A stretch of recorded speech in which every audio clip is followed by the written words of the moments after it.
स्वराज्य हा माझा जन्मसिद्ध हक्क आहे आणि तो मी मिळवणारच. आझाद था, आझाद हूँ आणि आझाद रहूंगा अशा घोषणा देत लहान मुलांनी जोरदार भाषणबाजी केली. निमित्त होते 23 जुलै रोजी लोकमान्य टिळक आणि चंद्रशेखर आझाद यांच्या जयंतीनिमित्ताने आयोजित वक्तृत्व स्पर्धेचे. येथील यशवंतराव चव्हाण सार्वजनिक ग्रंथालयाच्या वतीनं शांतिनिकेतन बालविकास केंद्र मराठी माध्यम शाळेतील मुलांसाठी वक्तृत्व स्पर्धेचे आयोजन करण्यात आले. या स्पर्धेत उत्साहाने सहभागी होत विद्यार्थ्यांनी थोर स्वातंत्र्यसेनानी लोकमान्य टिळक आणि चंद्रशेखर आझाद यांचा जीवनपट उलगडला.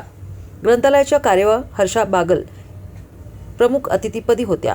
मुख्याध्यापिका मधुरा पाटील यांनी स्वागत आणि प्रास्ताविक केले. देवीदास सूर्यवंशी यांनी दिनमहात्म्य सांगितले. सुनील धुमाळ यांनी आभार प्रदर्शन आणि बालिका सूर्यवंशी यांनी सूत्रसंचालन केले. योग ग्रंथपाल ज्योती मोहिते, सहाय्यक ग्रंथपाल प्रशांत पाटील, कर्मचारी दत्तात्रय वारे यांच्यासह शिक्षक, विद्यार्थी मोठ्या संख्येनं उपस्थित होते.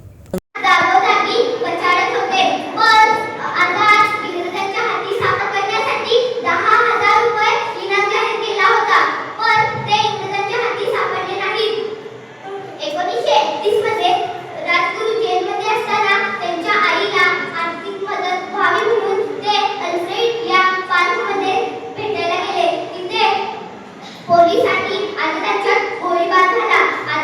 पोलिसांनी आझादांवर गोळी झाडली, ती त्यांच्या मांडीत लागली. आझादांनी लॉर्ड बार्बरचा हात निकामी केला. त्यांचा नेम अचूक होता. मग ते सरपटत एका झाडाच्या खाली गेले. तिथे ते पोलिसांची 20 मिनिटे युद्ध करत होते. त्यांच्या वंदे